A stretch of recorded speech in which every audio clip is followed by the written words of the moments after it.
Assalamualaikum, jumpa lagi dengan Asma. Dan kali ini karena pembahasan yang berbeda, menikah tanpa pacaran, saya didampingi oleh pacar setelah menikah, ya Isa Alamsyah. Assalamualaikum guys. Kelihatan kan yang gaul siapa, yang formal siapa. Dan saya sudah tahu sejak dulu. Ya kan ini rame ya bahasan, banyak yang bahkan dari mulai yang pro, yang sedang, yang netral, sampai yang bahkan menghujat menikah tanpa pacaran. Gimana menurut Ayah? Intinya sih gini, kalau kita survei ya 50-50 lah. Ada yang bilang gimana lo bisa nikah tanpa pacaran, gimana lo nggak kenal kok bisa nikah, kan gitu. Kenyataan saya punya kenalan pacaran 7 tahun, pas nikah berapa bulan kemudian cerai. Jadi nggak ada jaminan gitu. Sampai kadang-kadang saya nanya, lu ngapain aja sih pacaran 7 tahun terus tiba-tiba putus di seminggu setelah nikah gitu. It happen gitu loh. Tapi sebaliknya ada yang nggak pacaran, kenal 7 hari, tapi nikahnya langgeng sampai sekarang gitu. Jadi artinya ada yang bilang kalau nikah tanpa pacaran nggak mungkin, udah jelas batal gitu. Karena faktanya itu kan. Dan kita termasuk bagian dari fakta itu. Ya bisa dibilang begitu. Nah kita di 50-50 lah dalam konteks gini loh. Ada yang ta'aruf tuh banyak versi. Ada yang ta'aruf murni, dari nggak kenal sama sekali, terus kemudian apa namanya lewat perantara dikenalin terus nikah. Ada yang kayak gitu. Kalau saya, kenapa saya bilang 50-50? Karena udah kenal gitu. Tapi ketika deket niatnya emang penjajakan mau nikah. Jadi emang waktu deket langsung niatnya ta'aruf. Bukan niatnya pacaran, cocok apa enggak. Tapi kita ta'aruf, cocok apa enggak. Kalau ta'arufnya oke, kita nikah. Kalau waktu ta'aruf nggak cocok, ya kita nggak nikah gitu. Bahkan sejujurnya sebelum Ayah dulu ta'aruf, nitip pertanyaan kan lewat Bunda Helvitiana Rosa, jadi lewat kakak saya, Ayah Isa Alamsyah nanya, Asma lagi ta'aruf nggak sih? Gitu. Sebelum itu saya nggak tahu kalau ternyata Ayah diam-diam menaruh minat. Ya, tadi soal waktu ya, itu bener banget bahwa waktu pacaran tuh nggak menjamin. Karena waktu launching buku OTW nikah ya, itu ada yang ngasih testimoni. Jadi bahkan kalau tadi kisahnya Ayah 7 tahun ya, di versi dia tuh 13 tahun pacaran dan nggak nikah-nikah.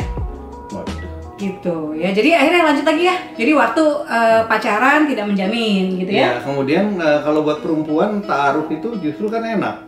Maksudnya kalau kita boleh ta'aruf nggak? Berarti kan langsung kita ada agenda nikah. Agendanya nikah gitu loh. Masalah itu ta'arufnya seminggu, 2 minggu atau sebulan atau lebih. Tapi ketika itu agendanya sudah memang tujuannya untuk penjajakan nikah, ya kita bisa kategorikan ta'aruf. Tapi kalau kelamaan juga, ini mah sama aja kayak pacaran. Iya, gitu. ta'aruf sampai 10 tahun. Ta'aruf lama amat gitu, penjajakannya sampai berbulan-bulan. Nah itu kadang-kadang itu yang yang jadi pertanyaan.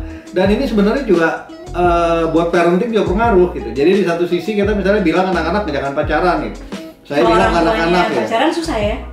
Bukan itu aja sih, kalau dalam kasus kita, pegawai kita banyak yang pacaran juga. Jadi dia bilang, kok om ini pacaran, om ini kok pacaran ya? Kalau bilang enggak, kalau tanya mereka tuh tujuannya untuk nikah, jadi mereka nggak pacaran gitu, bilangnya ta'aruf gitu. Ya waktu mereka anak-anak sih masih bisa digituin.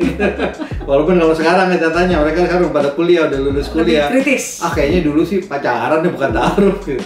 Tapi sebagai orang tua ya, kita jadi lebih nyaman gitu untuk ketika saya melarang misalnya anak-anak untuk pacaran gitu, atau memotivasi mereka untuk nggak usah serius-serius gitu ya gitu, untuk melihat lihat aja gitu nanti gimana gitu. Jadi nggak usah mengikat diri, kita jadi lebih nyaman karena kita sendiri dulu melakukan hal yang seperti kita katakan ke anak-anak gitu. Iya, dan sebetulnya yang paling penting itu adalah bukan berapa lama pacaran, berapa lama ta'aruf, tapi adalah, kalau saya dulu hampir kita mau bikin bukunya tapi sampai sekarang masih lupa, the question itu yang paling penting. Jadi seberapa cermat kita membuat pertanyaan pada calon kita, dan seberapa akurat kita buat analisa atas jawabannya. Dari situ kita baru bisa putusin. Jadi sebetulnya ta'aruf itu, kalau buat teman-teman yang belum familiar, ta'aruf itu apa? Ta'aruf itu seperti ajang kenal mengenal ya, tapi dengan agenda menikah. Terus biasanya memang nggak ada dua-duaannya. Terus biasanya waktunya tidak lama, tidak sampai bertahun-tahun. Nah, yang jelas ketika dimulai tujuannya mau nikah. Tujuannya mau nikah. Nah kemudian ta'aruf itu bukan ajang saling pandang ya, tapi ta'aruf itu ajang kita. Juga bukan saling tendang. Apa sih ini ta'aruf apa Pancasila? Main rima-rima. Oke, jadi ta'aruf itu manfaatkan. Jadi dari sekarang sebetulnya teman-teman bisa mulai menyusun pertanyaan. Saya nggak tahu, tapi di antara dua buku ini, antara Love Notes, Kamus Cinta Terlengkap untuk menjawab persoalan asmaramu, which is Aib-Aib Asmanadia dari sini ya. Ketika muda dan sampai ta'aruf juga dibahas, atau di OTW Nikah ini ada pembahasan terkait pertanyaan-pertanyaan yang harus diajukan ketika ta'aruf. Misalnya apa ya? Pertama yang harus ditanyakan ketika ta'aruf adalah yang paling penting, apakah kita sedang ta'aruf? Nah, itu dia. Tapi ya juga, ya kan? Kalau kita ger-ger ta'aruf, katanya kira cuma makan malam doang, konyol juga. Iya. Jadi cuma PDKT doang. Jadi membedakan PDKT ini banyak sih ta'aruf tuh sebenarnya. Pertama yang di luar ta'aruf ya, misalnya kita waktu mau nikah sama orang, misalnya dia anaknya anak sulung, kita udah detect tuh problem-problemnya apa sih kalau punya potensi masalah ya? Punya calon anak sulung.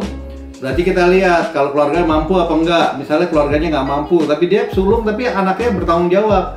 Berarti kalau kita jadi istrinya, kalau si sulung ini adalah si cowok, siap-siap aja nih tiba-tiba suaminya nanti nanggung sekolah adiknya, nanggung ini dan lain-lainnya. Terus lebih bertanggung jawab ke orang tua. Iya, bertanggung jawab juga terhadap urusan adik-adiknya. Ya jangan kesel, jangan ngomel, karena itu yang dilakukan anak sulung biasa.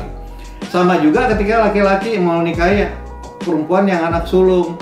Berarti kalau suatu saat ketika dia jadi istri kita, urusan sekolah adiknya istri kita, atau tiba-tiba orang tua istri kita meninggal terus punya adik yang nggak sekolah, kita ikut tanggung ya.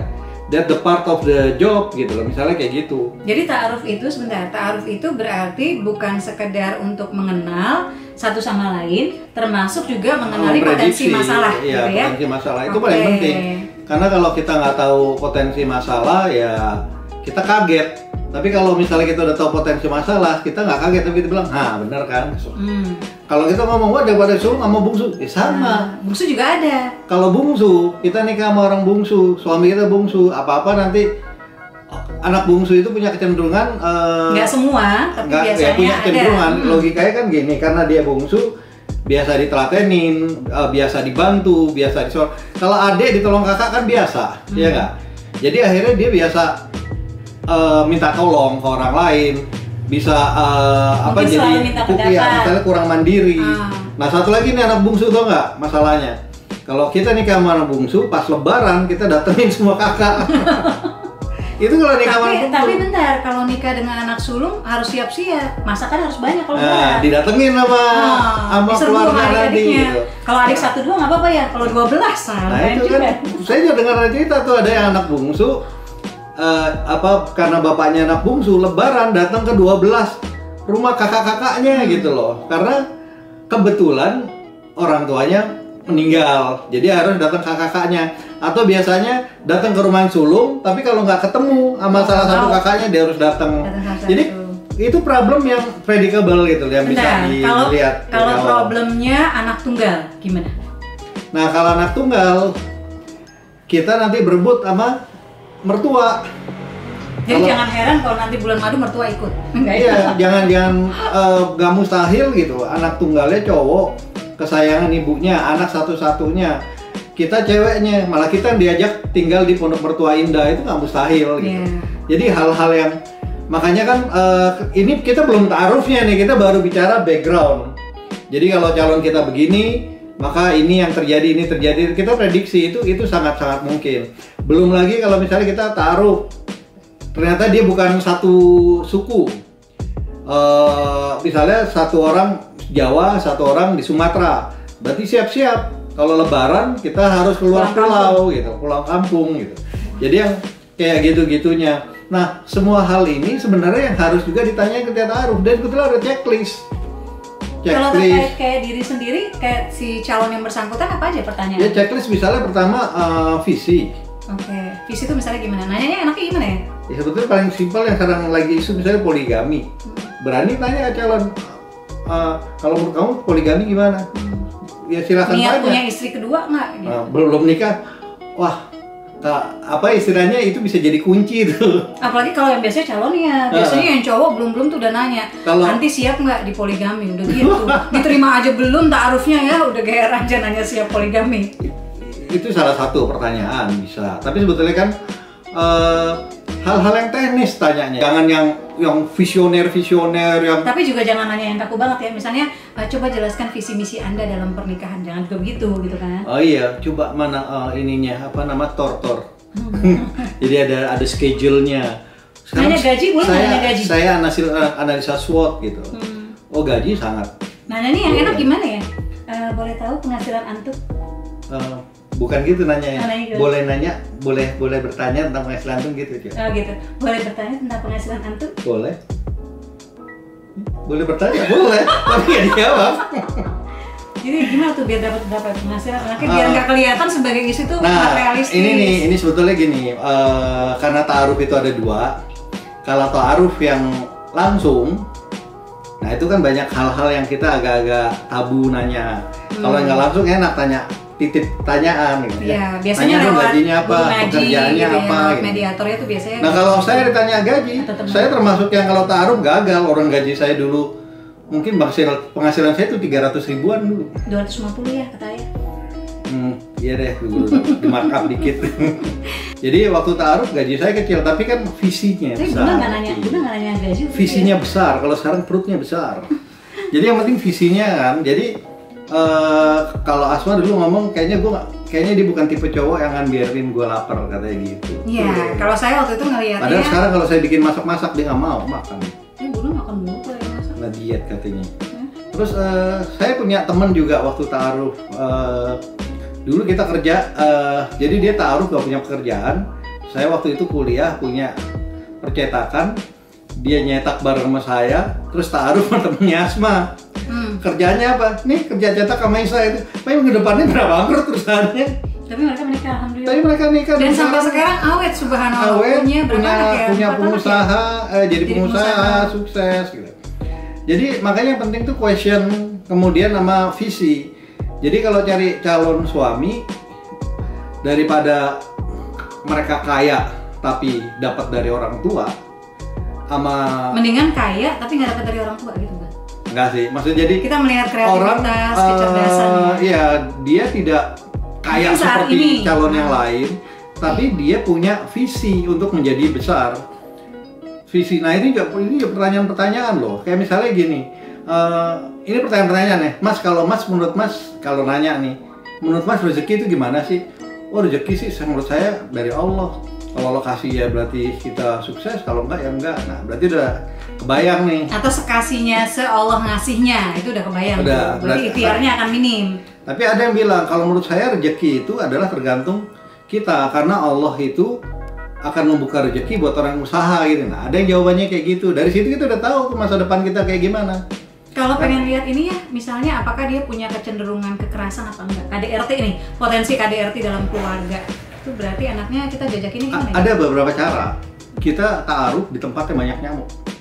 Jadi kalau dia mau ini berarti emang darah dingin gitu.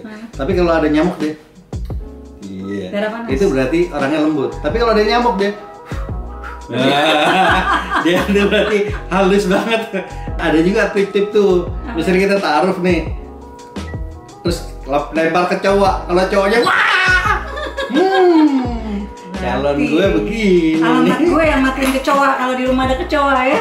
Ada juga tuh kalau ta'aruf kayak gitu. Itu betul pertanyaan-pertanyaan menarik. Kecoa lempar, kelapa lempar. Lu takut sama serangga apa enggak? Seriously, sometimes it's funny. Saya pernah di NHK Jepang ya kan. Saya pernah sama salah satu wartawan dari sana yang kita lagi meliput di Kalimantan, tiba-tiba wah kayaknya kan tegar kan, wah ini berani. Tiba-tiba pas duduk itu kakinya ke atas, gue bilang kenapa lo? Katanya ada kecoa, dia bilang. Kata orang Jepang ini, kalau ada satu kecoa berarti di rumah itu ada 17 minimal. Jadi I can deal with anything tapi nggak kecoa ya. Tadi orang Jepang ya? Jepang. Terus ini ya si jejak misalnya ketika mahasiswa ikut panitia ospek. Kayak misalnya gini, saya dulu ada juga orang ta'aruf nih, Jadi temennya Asma mau tiba-tiba kenal sama orang di bis, tiba-tiba langsung ngelamar. Iya, itu orang belum kenal, belum apa, cuma duduk di belakang dia, terus kemudian minta nomor telepon ya, minta datanya. Pokoknya entah gimana si cowoknya itu ceweknya takut jadinya. Si ceweknya tiba-tiba kok ngasih. Kalau bahasa positifnya kayak jalan Allah ya kan, kayak jalan jodoh, kayak aneh gitu kok tiba-tiba saling begitu. Nah akhirnya dia minta cek, ini gimana cowoknya? Minta tolong sama kami waktu itu karena menjajaki. Asma kenalan sama perempuannya, ayah kenalan akhirnya. Iya, kenalan sama calonnya. Nah, calonnya itu ternyata pinter banget lah. Dia kuliah di universitas yang salah satu paling top di Indonesia, saya nggak usah sebutin. Tapi di universitas itu ya terkenal kalau ngadain maba, penerimaan mahasiswa baru tuh paling jahat, paling keras. Banyak cowok di universitas itu kan, di fakultas itu juga banyak banget cowok. Jadi akhirnya pertama saya tanya gini, dia ngaji apa enggak? Tuh ngajinya saya jajakin nih, kan ngaji itu ada ngaji yang garis keras, ada yang ngaji ini. Saya cari pemahamannya kayak gini. Oh saya tahu, oh ini berarti ini ngajinya masih yang umum nih, bukan ngaji yang ikut fanatik gitu gerakan ya, atau apa. Ngajinya umum, tapi dia sholat rajin. Ini saya kecenderungan baiknya tinggi ya. Terus kemudian saya tanya, lo kan di tempat universitas lo itu kan kasar-kasar, mau gini, lo gimana tuh menurut lo? Saya tanya menurut dia aja, tuh dia bilang, wah saya sih nggak suka sama yang kayak gituan gitu. Ya cuma ya gimana, udah budaya, kita nggak bisa ngapa-ngapain. Akhirnya pas udah selesai, cuman satu pertanyaan itu aja, saya bilang ke ceweknya, ini cowok baik, nggak punya kecenderungan kekerasan, nggak punya kekerasan, tapi lu jangan berharap dia fighter gitu.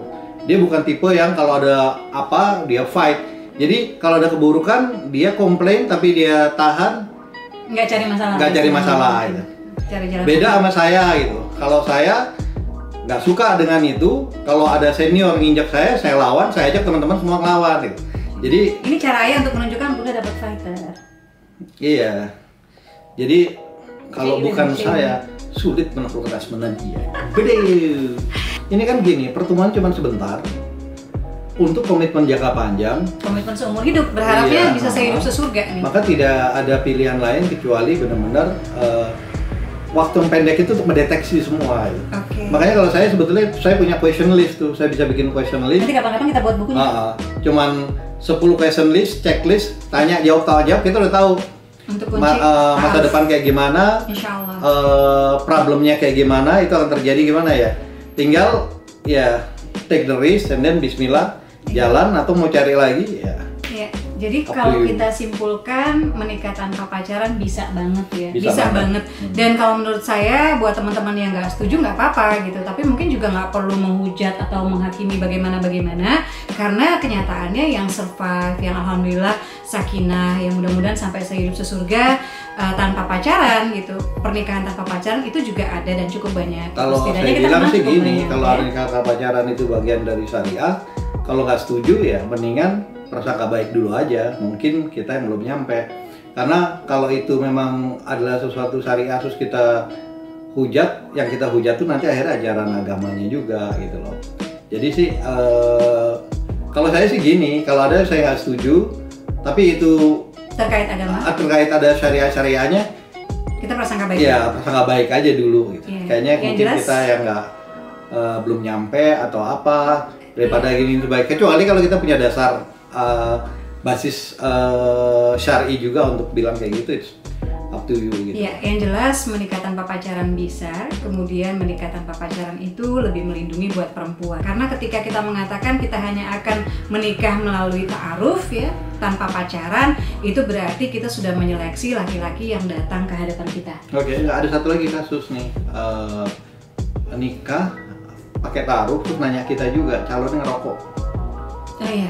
Dan saya termasuk yang ketika menikah cari yang tidak merokok, ayah pun tidak merokok gitu. Dan waktu itu ceweknya ragu ya. Kalau Asma itu dulu punya 2 kriteria cowok yang dia mau nikahin. Syaratnya ya. Pertama, ya selain ganteng ya, ganteng dan keren dan pintar. Terus aja. Gue puji gue terus nih. Nggak, Asma tuh punya syarat. Pertama dia nggak ngerokok, yang kedua dia nggak suka main bola, nggak suka nonton bola, karena dia suka diselak sama papanya ya kalau ada. Dulu TV cuma satu channel, nggak bisa nonton lewat handphone gitu, dan kalau ada Jadi kalau ada bola kita, semua harus kalah gitu. Jadi makanya dia nggak suka banget sama cowok yang suka nonton pertandingan bola. ternyata anaknya suka Ternyata bola. anaknya suka bola. Akhirnya Sekarang ayah suka bola, saya disuruh akhirnya jadi suka nonton bola juga. Nah, intinya gini, people change. Jadi orang tuh bisa berubah. Sama seperti yang orang rokok itu. Akhirnya kita bilang gini, itu fakta, dia ngerokok, tapi dia baik gak? Baik. Pokoknya kita punya kecenderungan kekerasan enggak, baik, enggak. sholat, iya. Pengetahuan agama juga Pengetahuan bagus agama juga sebetulnya. bagus. Kemudian pekerjaan juga mapan gitu. Terus kemudian akhirnya Awalnya kan teman kita itu nggak mau banget tetap kan? sama sekali nggak mau, tapi kita buka kemungkinan itu. Kita ngobrol ya. Iya, terus Ayo, ada calon lain apa enggak juga nggak ada ya kan. Terus akhirnya semacam ada agreement lah. Tapi lo mungkin kan berhenti itu. Lo mau nggak berhenti? Kalau udah nikah dan sebagainya, kok gue akan kalau usahain punya anak gini. ya merokoknya di luar, kayak gitu, ganti baju ketika di dalam. At the end, mereka happy. menikah, happy banget. Alhamdulillah. Mereka tinggal di luar negeri Dan suaminya tanggung jawab banget sama anak-anak gitu, dan mereka salah satu contoh yang menurut kami sih ini ya. Iya, jadi sakinah. dan akhirnya ya happy lah intinya. Oke. Kita sebenarnya gini, makanya saya bilang nggak Asma. Ini kalau hadisnya kan gini, kalau kita ngejodohin orang, terus mereka nikah, Allah ngasih kita rumah di surga. Kalau kita dihitung-hitung nih, Bun, kita rumahnya ada berapa villa pasangan tuh, gitu ya? Ada berapa villa tuh kita di surga. Masalahnya kita masuk enggak? nggak ke surga gitu. Sama kayak ya, mudah-mudahan. sama kayak kita misalnya punya rumah di Beverly Hills tapi nggak dapat visa Amerika, nggak bisa ngapa-ngapain gitu. Jadi anyway, kita closing ya. Oke. Menikah tanpa pacaran, insya Allah bisa sehidup sesurga. Jangan lupa subscribe. Kemudian saya tunggu like dan komennya. Terutama apakah menikah tanpa pacaran part 2 atau terkait ta'aruf part 2 harus kami buat lagi vlognya. Ya kecuali kalau komennya pada suka bahasan ta'aruf Nanti ya kita kita bahas bahas lagi. Itu ya. Assalamualaikum. Ta'aruf bukan ta'adud. Apa sih?